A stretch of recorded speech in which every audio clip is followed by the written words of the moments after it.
Case number second, when line of sight is inclined and staff is held vertical, here the measured angle may be the angle of elevation or angle of depression. आता angle of elevation and angle of depression कशाचा भाग आहे हो?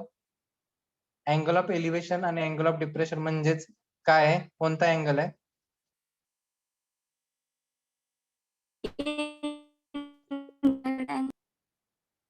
आवाज नाही आला. Angle of elevation आणि angle of depression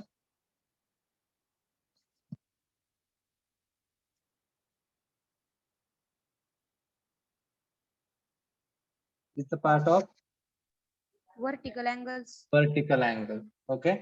आता vertical angle is in between the horizontal line असं सांगतो. vertical angle कुठं असतो? is in between the horizontal line. horizontal line च्या अबोवचा अँगल जो असणार त्याला काय म्हणतो आपण? Angle of elevation. Angle of elevation. आणि हॉरिझॉन्टल लाईनच्या बिलो असणारा तो काय असणार आहे? Angle of depression. Angle of elevation positive असतो का निगेटिव्ह असतो? Positive. Positive. Angle of elevation positive असतो आणि angle of depression Negative. Negative असतो. Angle of elevation positive, angle of depression negative. बघा, when line of sight is inclined and the staff is held vertical, here the measured angle may be the angle of elevation किंवा angle of depression. Considering the angle of elevation, angle of elevation काय असणार? Positive. पहिल्यांदा काय करतोय? केस number second मधलं first, considering the angle of elevation. मला सांगा हे काय आहे? कोणती लाईन आहे? हॉरिझॉन्टल लाईन आहे किंवा लाईन ऑफ कोलिव्हेशन आहे किंवा हॉरिझॉन्टल ऍक्सिस आहे किंवा आपण ह्याला काय म्हणतो? हाईट ऑफ इन्स्ट्रुमेंट आहे. बरोबर. तर हा हॉरिझॉन्टल लाईनच्या अबोवचा जो अँगल असणार आहे त्याला काय म्हणायचं? Angle of elevation. Angle of elevation. Angle of elevation म्हणजे हा थिटा म्हणजे काय असणार आहे तुमचा? अँगल ऑफ एलिव्हेशन असणार. हॉरिझॉन्टल लाईनच्या अबोवचा जो अँगल असतो त्याला म्हणतो आपण, जो व्हर्टिकल अँगल आहे तो is in between the horizontal line. बरोबर. तो व्हर्टिकल अँगल कुठे असणार? Is in between this horizontal line. Above असेल तर अँगल ऑफ एलिव्हेशन, बिलो असेल तर अँगल ऑफ डिप्रेशन. आता आपण अँगल ऑफ एलिव्हेशन बघतोय. बरोबर का? तर आता हा जो काही ग्राउंड सरफेस आहे तुम्ही बघितला तो प्लेन आहे का? प्लेन दिसतोय का तुम्हाला? ग्राउंड सरफेस हा आहे तो नाही. No. नाही. चढ उतार आहे म्हणजे कसं आहे? स्लोपिंग ग्राउंड दिसतंय तुम्हाला. बरोबर आहे का नाही? म्हणजे एकदम पायथ्याशी. ओके. काय तुम्हाला दिसतंय? इन्स्ट्रुमेंट मी सेट केलंय. म्हणजे सपोज एखादा ऑब्जेक्ट हा इथं आहे, एकदम वर आहे आणि तुम्हाला हॉरिझॉन्टल डिस्टन्स मेजर करायचं.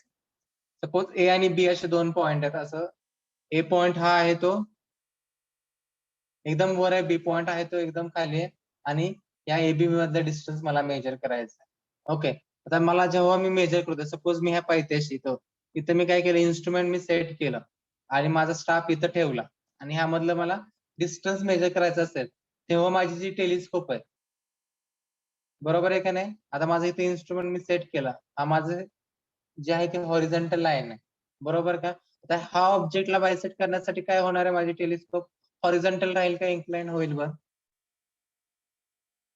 ऑब्जेक्टला बायसेट करण्यासाठी टेलिस्कोप हॉरिझॉन्टल राहील का इन्क्लाइन होईल? Inclined. बरोबर आहे का नाही? तर हे आहे ते स्लोपिंग ग्राउंड आहे. या स्लोपिंग ग्राउंड वर मला स्लोपिंग ग्राउंडचं डिस्टन्स मेजर करायचंय, तेव्हा माझी लाईन ऑफ साईट काय होणार आहे? काय होती इथं तुमची लाईन ऑफ साईट सध्या? बघा, लाईन ऑफ साईट काय होतीये? लाईन ऑफ साईट हॉरिझॉन्टल राहते किंवा इन्क्लाइन जाते? इन्क्लाइन जाते. आपले केस नंबर काय आहे? लाईन ऑफ साईट इन्क्लाइन आणि स्टाफ काय आहे? व्हर्टिकली हेल्ड आणि ह्यामध्ये डिस्टन्स तुम्हाला मेजर करायचं. ही आपली केस नंबर सेकंड. तर बघा, एक स्लोपिंग ग्राउंड आहे ज्यावर मी टी ह्या पॉइंटवर काय केलंय? इन्स्ट्रुमेंट सेट केलंय. टी ह्या पॉइंटवर मी इन्स्ट्रुमेंट काय केलंय? सेट केलंय. इन्स्ट्रुमेंट मी टी वर सेट केल्यानंतर पी ह्या पॉइंटवर मी काय करतोय? ऑब्जेक्ट आहे हा. ओके. त्या पॉइंटवर मी काय केलं? लेवलिंग स्टाफ फिक्स केला. म्हणजे मला हे टी टू पी हे हॉरिझॉन्टल नाही, इन्क्लाइन डिस्टन्स फाइंड आउट करायचं किंवा horizontal distance D find out करायचं असं समजा. एबी हा टीपी ह्या पॉइंट मधलं मला डिस्टन्स फाइंड आउट करायचंय, पण हा पी पॉइंट आहे तो एकदम चढावर आहे आणि टी हे इन्स्ट्रुमेंट जिथे मी फिक्स केलंय टी हा पॉईंट एकदम उतारावर आणि मला टीपी हे हॉरिझॉन्टल डिस्टन्स मेजर करायचंय. जेव्हा मी टी वर इन्स्ट्रुमेंट ठेवन, पी वर लेव्हलिंग स्टाफ ठेवन, जेव्हा मी टी वर इन्स्ट्रुमेंट ठेवल्यानंतर पी ह्या ऑब्जेक्टला बायसेट करेन तेव्हा माझी लाईन ऑफ साईट काय होणार आहे? इन्क्लाइन होणार आहे. लाईन ऑफ साईट काय होणार आहे? इन्क्लाइन होणार आहे. जर तुम्ही पहिली केस बघितली तेव्हा हे जे ग्राउंड सरफेस होतं ते कसं होतं? प्लेन होतं. ग्राउंड सरफेस कसं होतं? प्लेन होतं. त्यामुळे तुमची लाईन ऑफ साईट सुद्धा काय होणार असणार आहे? मग तिथं हॉरिझॉन्टल असणार आहे. पण इथं जर तुम्ही बघितलं तर ग्राउंड सरफेस कसं आहे? इन्क्लाइन म्हणजे एकदम स्लोपिंग ग्राउंड आहे. बरोबर आहे का नाही? तुमचा ऑब्जेक्ट आहे तो वर आहे, इन्स्ट्रुमेंट खाली आहे. ऑब्जेक्टला बायसेट करताना तुमची लाईन ऑफ कोलिमेशन काय होणार आहे? इन्क्लाइन होणार आहे. बरोबर आहे का? लाईन ऑफ साईट इन्क्लाइन होऊन स्टाफ तुमचा व्हर्टिकल असेल. ओके. तर आता इथं बघा. Hello sir. हा टी आहे तो तुमचा काय असणार आहे? इन्स्ट्रुमेंट स्टेशन पॉइंट असणार आहे. T is the instrumentation point. T is the instrument station. T1 is the axis of the instrument. हे जे दिसतंय ऍक्सिस ऑफ द इन्स्ट्रुमेंट म्हणा किंवा हाईट ऑफ द इन्स्ट्रुमेंट म्हणा, काय प्रॉब्लेम नाही, किंवा हॉरिझॉन्टल लाईन म्हणा. T1 is the axis of the instrument. Okay. हे जे आहे ते काय? ऍक्सिस ऑफ द इन्स्ट्रुमेंट आहे. पी काय आहे? पी वर तुम्ही स्टाफ ठेवला म्हणजे ते काय असणार आहे? स्टाफ स्टेशन असणार आहे. P is the staff station. P is the staff station. ABC. ABC म्हणजे हा स्टाफ किती हेअर मध्ये कट झालाय? ABC म्हणजे हा स्टाफ किती हेअर मध्ये कट झालाय? 3 हेअर मध्ये कट झालाय. ओके. A, B आणि C. म्हणजे ते काय लिहिणार तुम्ही? ABC position of the staff cut by 3 hair. Position of the staff cut by 3 hair. नंतर यस. यस काय असणार आहे? स्टाफ इंटरसेप्ट असणार आहे. यस काय असणार आहे? स्टाफ इंटरसेप्ट असणार आहे. एच काय असणार आहे? सेंटर पासून ते ग्राउंड पर्यंत. हे एच काय असतं? सांगितलंय मगाशी. एच काय असणार आहे? Middle hair reading. Middle hair reading म्हणा किंवा सेंट्रल हेअर रिडिंग म्हणा, काही प्रॉब्लेम नाही. नंतर हे व्ही काय असणार आहे? व्ही. जसं हे डी म्हणजे काय असणार आहे? हॉरिझॉन्टल डिस्टन्स डी असणार आहे. तसं व्ही काय असणार आहे? व्हर्टिकल डिस्टन्स असणार आहे. कुठून ते कुठपर्यंत आहे? आता इथं फक्त काय लक्षात ठेवायचं माहितीये का? तुम्हाला कुठून ते कुठपर्यंत काय दिलंय ते लक्षात ठेवायचं. सेंट्रल हेअर रिडिंग पासून ते ऍक्सिस ऑफ द इन्स्ट्रुमेंट पर्यंत काय दिलंय? व्ही दिलाय. Vertical instrument vertical distance V दिलाय. एच कुठून ते कुठपर्यंत दिलाय? सेंटर पासून ते ग्राउंड पर्यंत काय असणार आहे? एच असणार आहे. बरोबर का? हा एस काय असणार आहे? Upper minus lower. Staff intercept S असणार. ओके. डी म्हणजे हॉरिझॉन्टल डिस्टन्स, T1 म्हणजे axis of the instrument, T म्हणजे तुमचं इन्स्ट्रुमेंट स्टेशन, P म्हणजे काय असणार आहे? तिथं स्टाफ ठेवलाय म्हणजे स्टाफ स्टेशन असणार आहे. नंतर थिटा म्हणजेच काय असणार आहे? Angle of elevation. बरोबर का? हॉरिझॉन्टल लाईनच्या अबोवचा अँगल काय असणार आहे? तुमचा angle of elevation. L is the incline distance. हे एल जे दिसतंय ते कसलं डिस्टन्स आहे? इन्क्लाइन डिस्टन्स एल आहे. आणि डी म्हणजे काय असणार आहे तुमचं? हॉरिझॉन्टल डिस्टन्स डी आहे. D is the horizontal distance between the instrument and staff. Instrument आणि स्टाफ मधलं जे डिस्टन्स आहे ते म्हणजे तुमचं कॅपिटल डी असणार. ओके. तर सगळ्यांना नोटेशन्स कळाले का बघा? T1, टी वर तुमचं इन्स्ट्रुमेंट स्टेशन आहे. टी वर तुम्ही इन्स्ट्रुमेंट फिक्स केले ते म्हणजे टी म्हणजे instrument station. T1 is the axis of the instrument. D is the horizontal distance between the instrument and staff. P is the staff station. H is the center hair reading. V is the vertical distance between the center hair reading and axis of the instrument. Vertical distance V.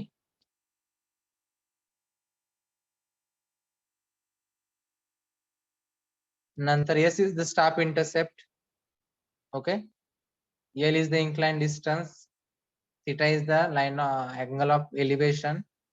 ABC is the staff cut here by staff किती hair मध्ये cut झालाय? 3 hair मध्ये cut झालाय हे दर्शवतं ए, बी आणि C.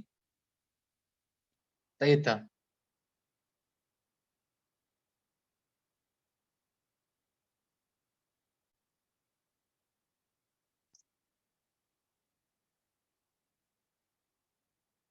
A dash C dash is draw perpendicular to the central ray T1B. T1B ही तुमची काय आहे? Line of collimation, incline line of collimation आहे. त्याला काय केलंय तुम्ही? एक परपेंडिक्युलर एक लाईन ड्रॉ करायचे. काय करायचे? एक परपेंडिक्युलर लाईन ड्रॉ करायचे. A dash C dash बघा इथं A dash C dash is the draw perpendicular to the central ray. ही तुमची सेंट्रल रे T1B ला काय केलं?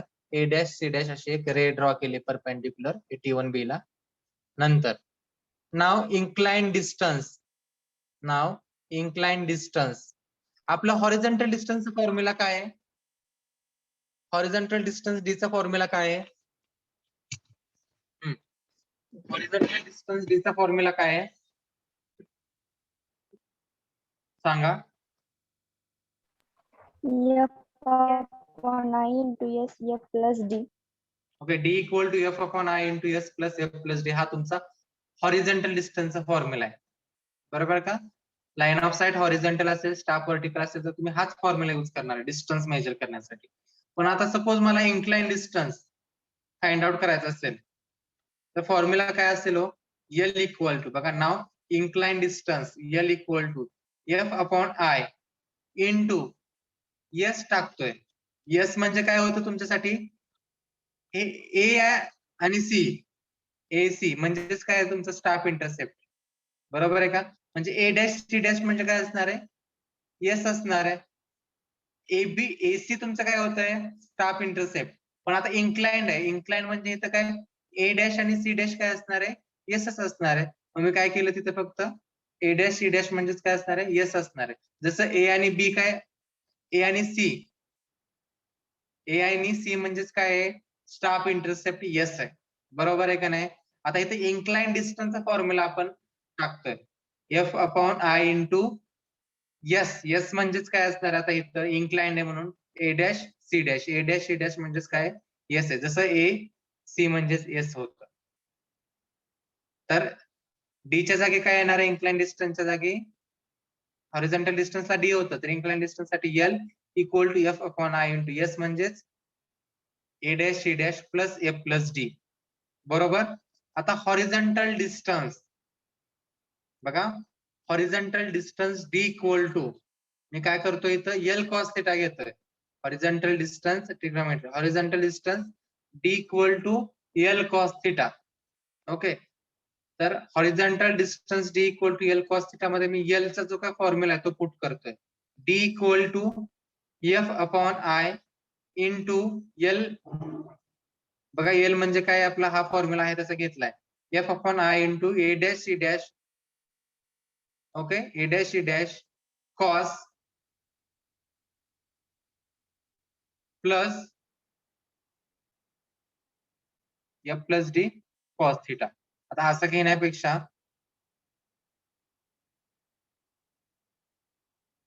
F upon I into A dash C dash cos theta plus f plus d cos theta.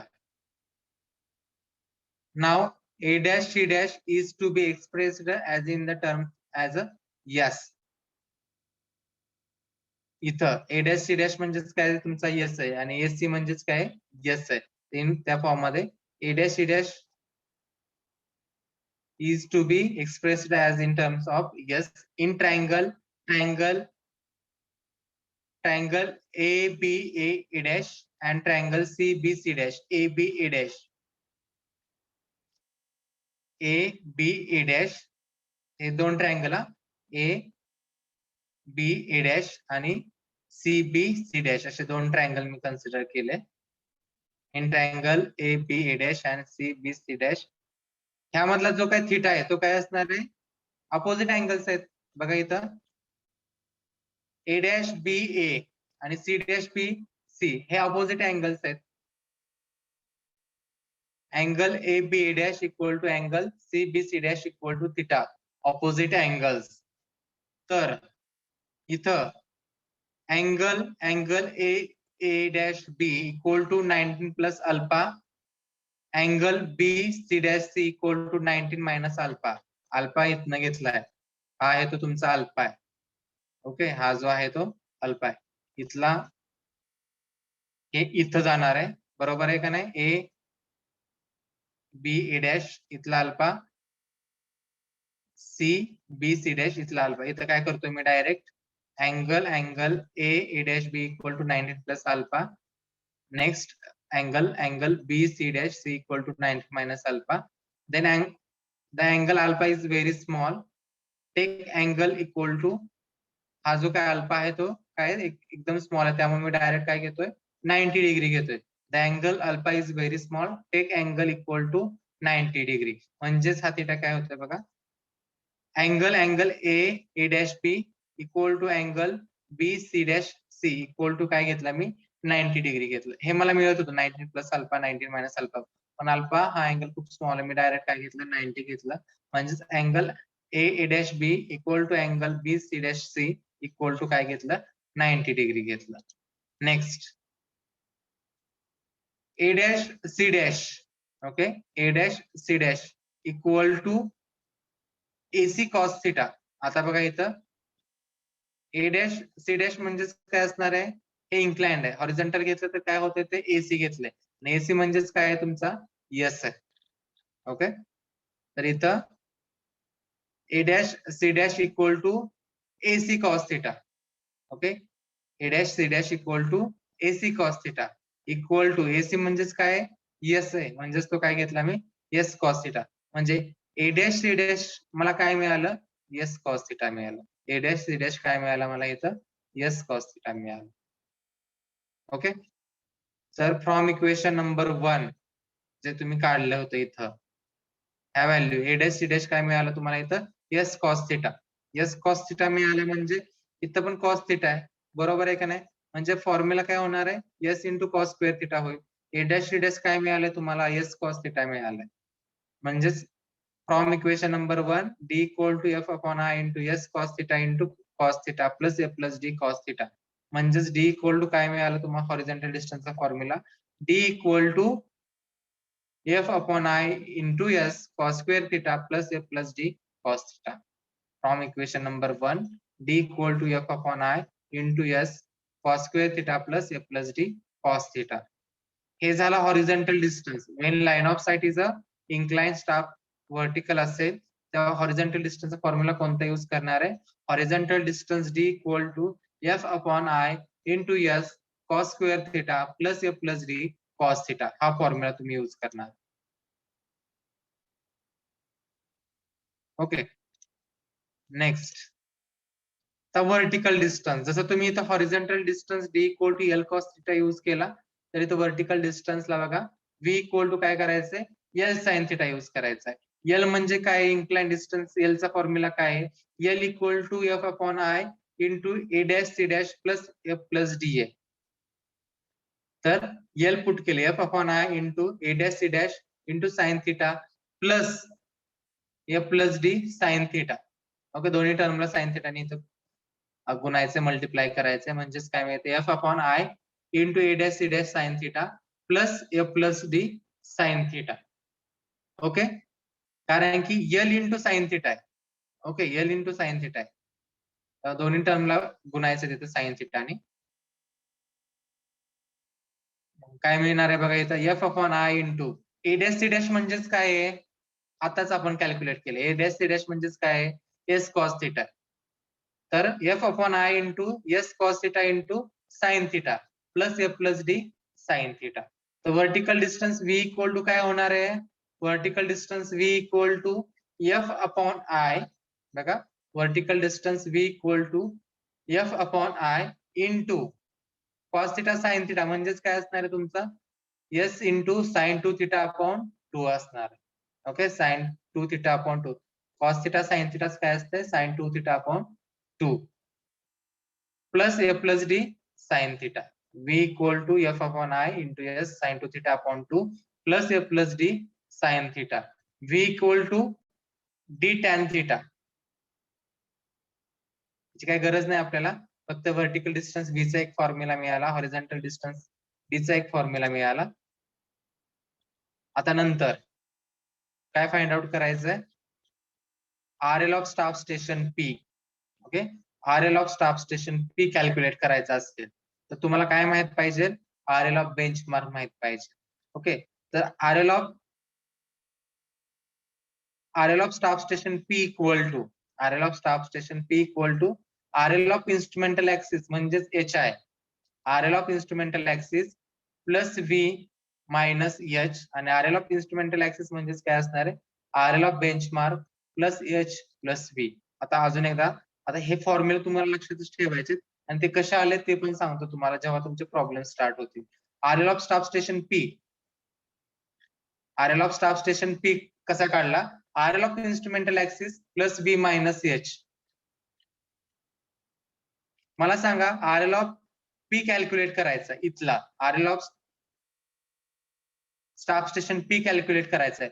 आता एखादं staff station तुम्हाला calculate करायचं असेल एखाद्या स्टाफ स्टेशनचा RL कॅल्क्युलेट करायचं असेल तर तुम्हाला हाईट ऑफ इन्स्ट्रुमेंट म्हणजेच इन्स्ट्रुमेंटल ऍक्सिसचा HI हा HI माहित असणं गरजेचं आहे.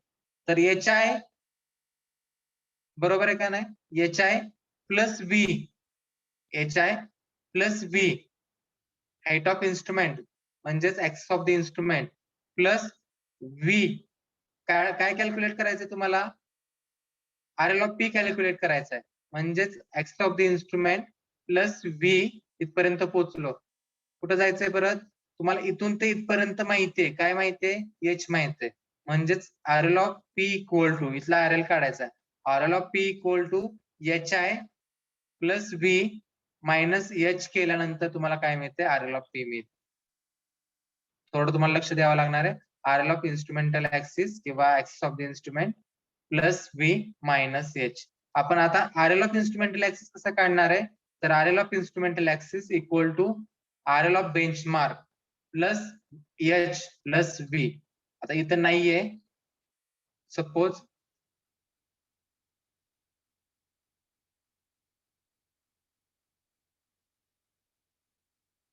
RL of instrumental axis calculate करण्यासाठी तुम्हाला RL ऑफ बेंचमार्क माहित पाहिजे RL of benchmark plus H plus V हे फॉर्म्युला तुम्ही सध्या लक्षात ठेवा RL of benchmark plus H plus V.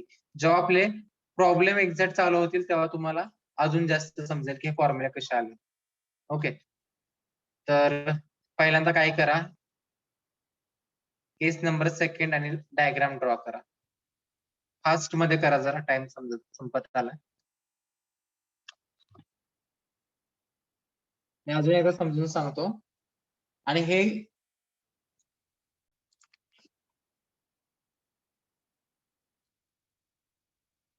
Formula लिहिला का RL of staff station P RL of okay बघा when line of sight is inclined staff is held vertical angle of elevation ची केस असेल तर horizontal distance D चा formula काय use करणार आहे horizontal distance D equal to F upon I into S cos square theta plus F plus D cos theta. Vertical distance V equal to F upon I into S sin 2 theta upon 2 plus F plus D sin theta. RL of staff station P equal to RL of instrumental axis plus V minus H. RL of instrumental axis कसा calculate करणार आहे equal to RL of benchmark plus H plus V. Okay, RL of instrumental axis equal to RL of benchmark plus H plus V. Next, considering the angle of depression. Angle of depression मध्ये असताना तुम्हाला तुमचे सगळे फॉर्म्युले change होते फक्त horizontal आणि vertical distance same formula राहील. Change कुठे होणार आहे RL ऑफ इन्स्ट्रुमेंटल ऍक्सिस आणि RL of staff station P.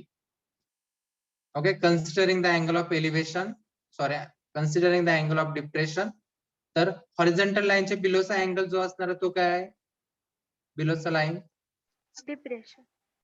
Depression angle of depression positive असतो का निगेटिव्ह निगेटिव्ह असतो काय असतो निगेटिव्ह असतो. Considering the angle of depression horizontal distance आणि व्हर्टिकल डिस्टन्सचा सेम फॉर्म्युला असते. चेंज कुठे होणार आहे RL of staff station P equal to okay जर मला RL of staff station P calculate करायचं असेल तर फॉर्म्युला काय असणार आहे आता हा P कॅल्क्युलेट करायचा आहे म्हणजेच मला काय माहित गरजेचं आहे RL of staff station P calculate करायचं असेल तर मला HI म्हणजेच RL of axis of instrument RL of instrumental axis म्हणा किंवा RL ऑफ HI म्हणा तर RL ऑफ इन्स्ट्रुमेंटल ऍक्सिस माहित असणं गरजेचं आहे. मला RL ऑफ P कॅल्क्युलेट करायचं आहे मग मला इथून ते इथपर्यंत काय काय माहितीये, मला एच माहितीये आणि इथून व्ही माहितीये. मला पोहोचायचं कुठं पी ला, बरोबर आहे का? तर एच आय बघा, एच आय म्हणजेच R L of instrumental axis minus V minus H केल्यानंतर मला काय मिळणार आहे, आर एल ऑफ पी मिळणार. बघा काय फॉर्म्युला असेल, R L of staff station P equal to R L of instrumental axis minus V minus H. R L of P काढायचं असेल तर R L of instrumental axis म्हणजेच H I, H I minus V minus H केलं की मला R L of P मिळतं. Okay, तर R L of instrumental axis म्हणजेच एच आय कसा मिळणार आहे, R L of instrumental axis equal to R L of benchmark plus H minus V. R L of instrumental axis कसा मिळणार आहे, तर R L of instrumental axis म्हणजेच H I equal to R L of benchmark plus H minus. लक्ष द्या, R L of instrumental axis म्हणजेच काय, H I. Okay, तर लिहायचंय केस नंबर 2. मला second, considering the angle of depression diagram काढायचे, झाल्यानंतर सांगा.